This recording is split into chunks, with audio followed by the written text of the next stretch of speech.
was beautiful.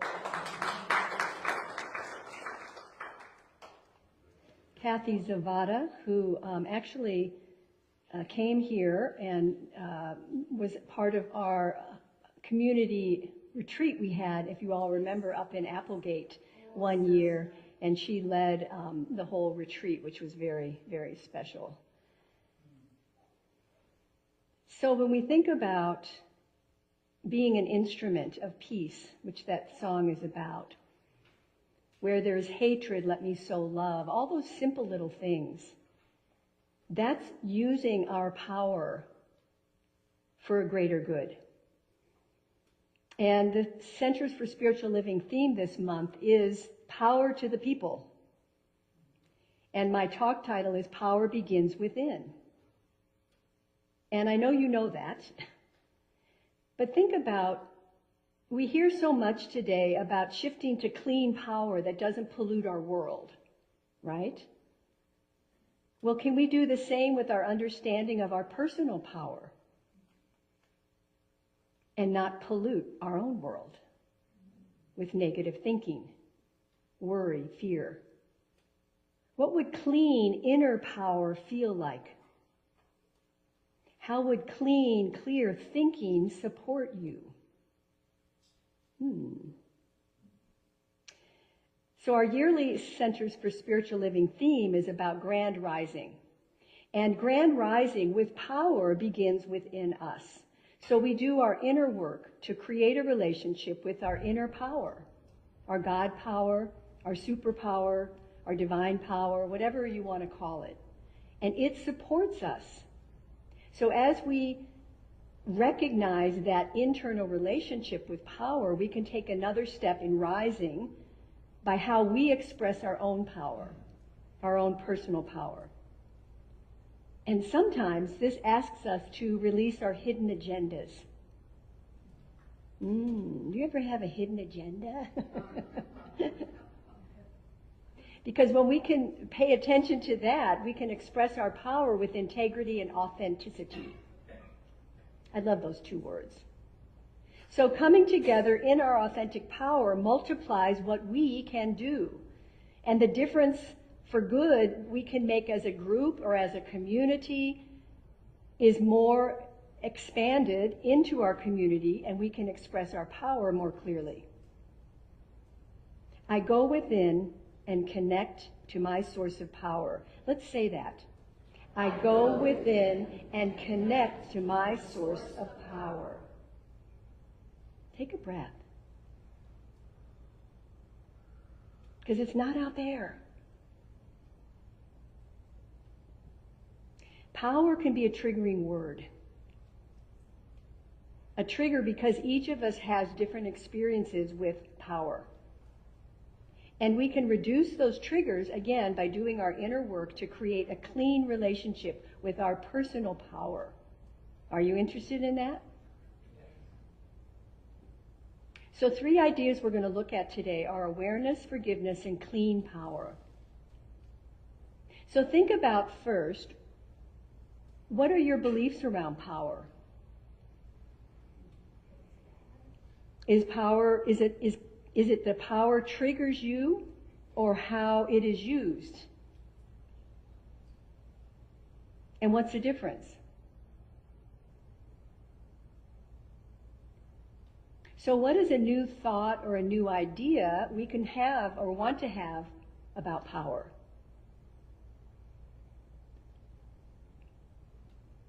The great author Alice Walker said, "The most common way people give up their power is by thinking they don't have any."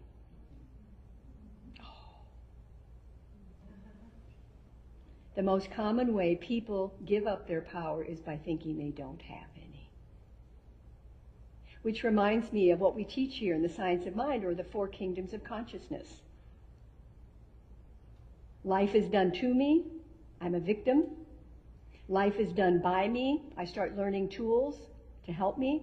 Life is done through me, I even grow closer and closer to my inner source, and eventually life is done as me. So interesting, I looked up the definition of power in the dictionary, And it literally means to be able. Period. Is that scary? To be able. I thought, wow. And in the Bible, the word indicates might, strength, valor, rule, and dominion. How many times have I reminded us to take dominion over your thinking? You have that power. So understanding and healing our relationship with power can create that amazing foundation for us to express then our strength and our power. And I think the safer we are with ourselves in power, the safer we are with others. Emily Cady, a wonderful metaphysician, wrote in 1896, this gal was smart. We go into divine presence that we may come forth into the world with new inspiration, increased courage, and a power for overcoming.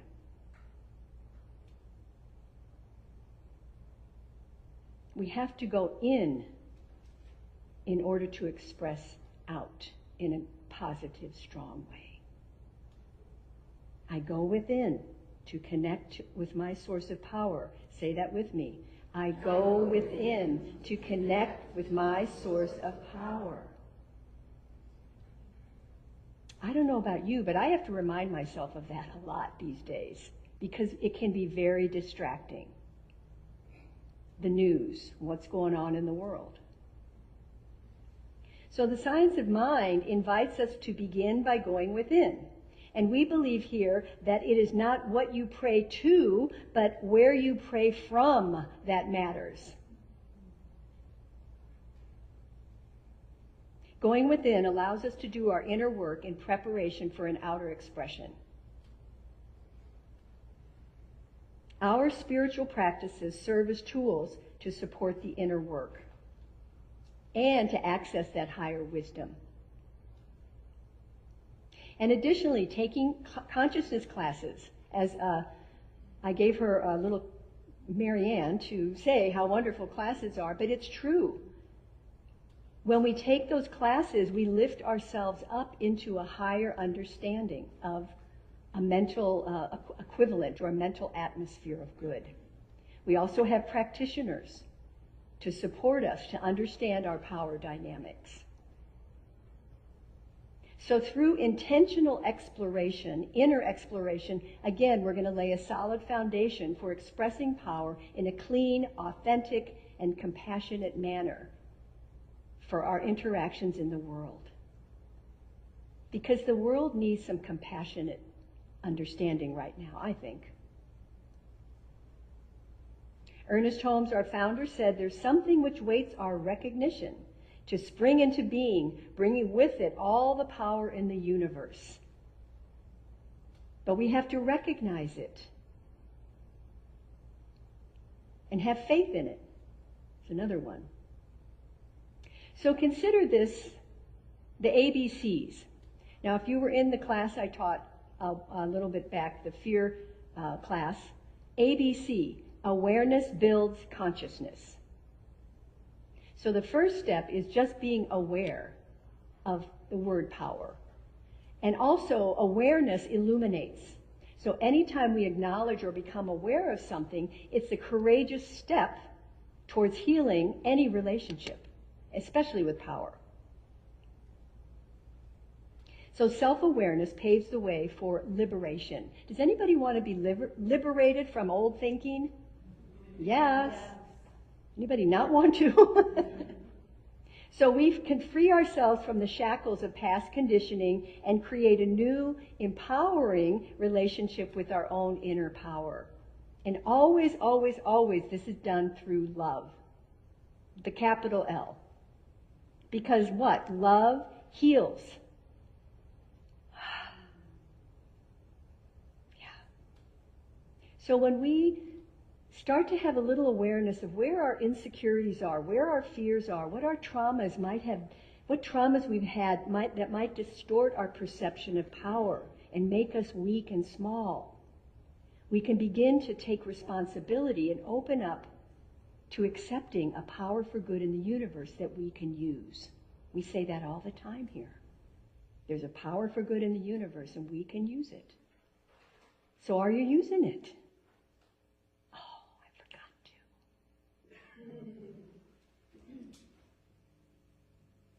So we always have, I think, an invitation to reclaim our power, don't we? I mean, moment by moment. And it's interesting to think that power itself is actually neutral. It's our beliefs and our experiences that color our understanding of it. It's the past traumas or whatever happened that color that idea of power. And again, through awareness and acknowledgement, as we release those limiting beliefs and negative associations that we might have formed around power, then we open ourselves up to embracing power as an actual force for good in our lives. May the force be with you. I go within to connect with my source of power. I go within to connect with my source of power.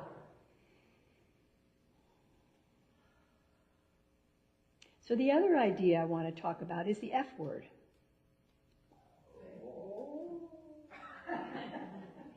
Forgiveness. Forgiveness is a scary word for most people. I got you there, didn't I? Because forgiveness is a catalyst for healing, and it plays a big role in our journey of transforming our relationship with power. And we know about forgiveness here. It's really going into our inner work to encounter any past experiences that have left wounds on our psyche. Bless it. Because I know some of us have had experiences when power was misused, or when we felt disempowered, right? We've all had that. And carrying that burden of those memories can hinder our growth and ability to express our own personal power authentically. So that's why forgiveness is such a huge opportunity to release those memories and, again, liberate ourselves from the chains of resentment, anger, and regret. Anybody ever have those? Take a breath. Remember last week, Reverend Pixie said, put it on the altar. And we did. We put things on the altar. So I invite you to, just in your own awareness, if there's some forgiveness that you're holding on, unforgiveness that you're holding on to, put it on the altar and let it be altered by God, by the divine, by a power greater than you. It is not me, but the Father within me that doeth the work.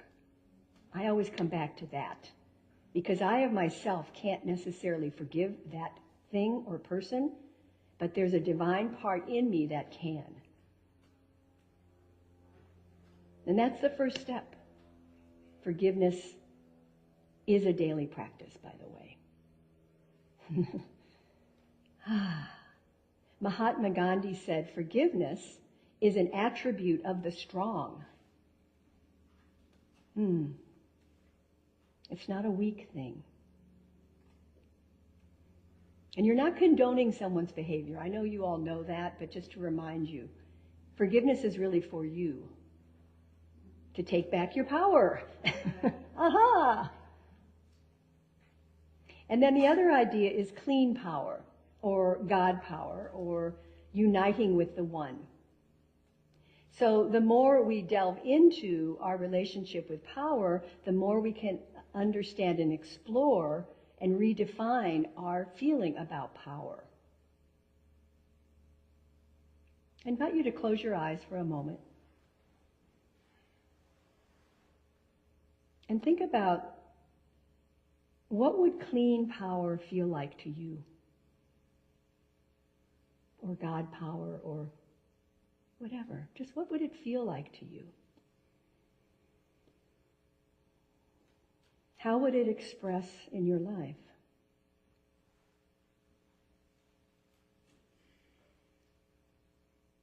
What qualities would it present?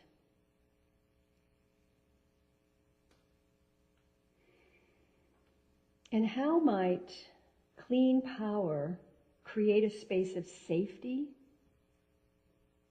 authenticity, and compassion for you?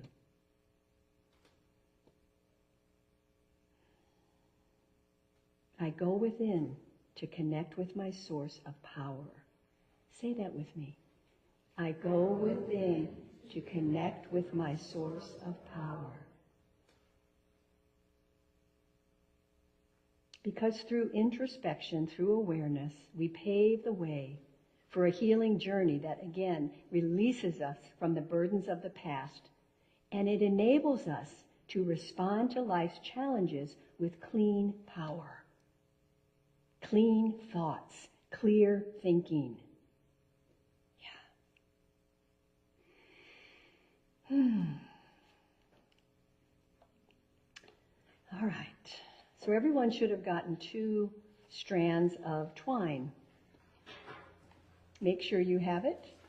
And if you don't, Holly's back there. She can give you 2 strands.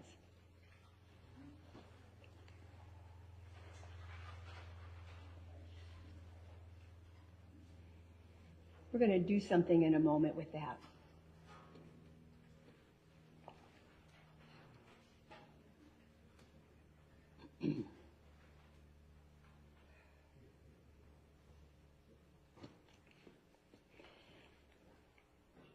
This is from Mark Nepo's Book of Awakening.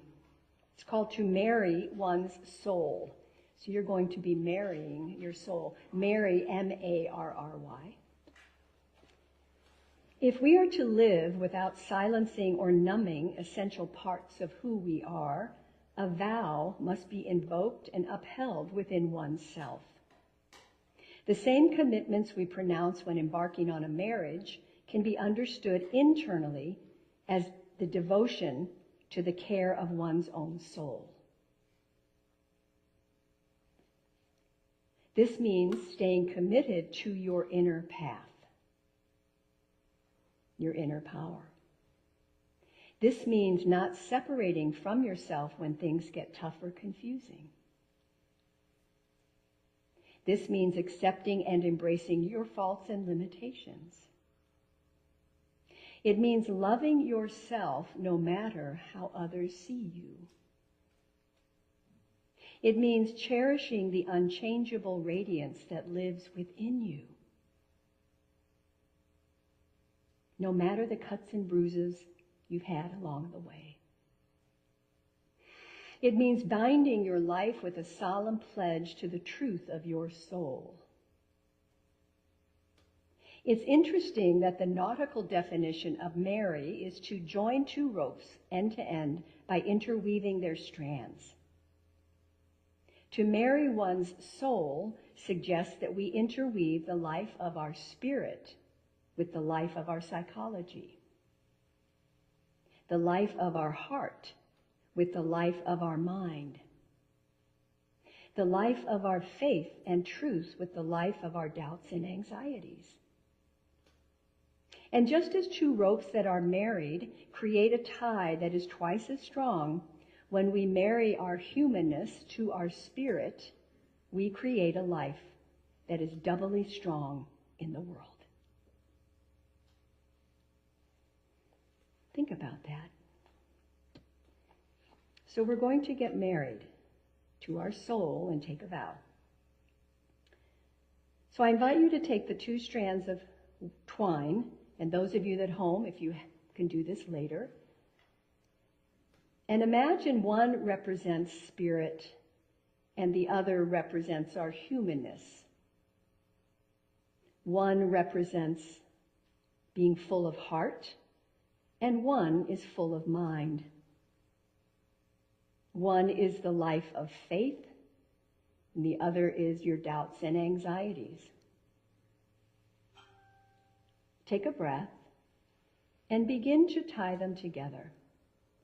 You can make a knot, a bow, a double knot, something that ties them together. Go ahead and do that.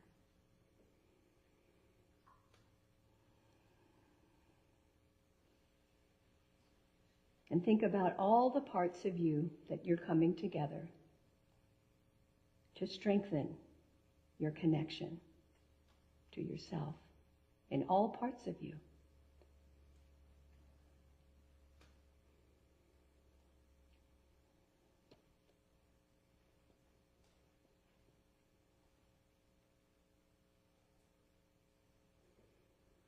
And when it's complete, just hold it in front of you so I can see, and hold it kind of taut so I can see that everybody has it.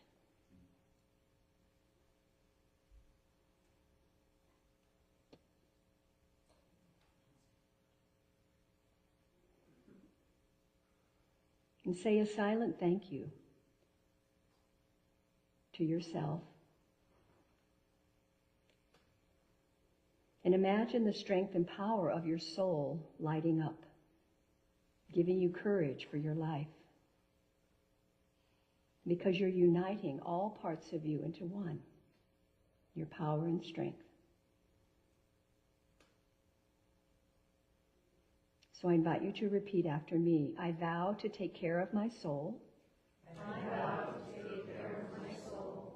And remember that power begins within. And remember that power begins within. I vow to take care of my soul. I vow to take care of my soul. And remember power begins within. And remember that power begins within. Take a breath. I am amazing. I am amazing. I am amazing. I am amazing. I am amazing. I am amazing. You can relax your hands.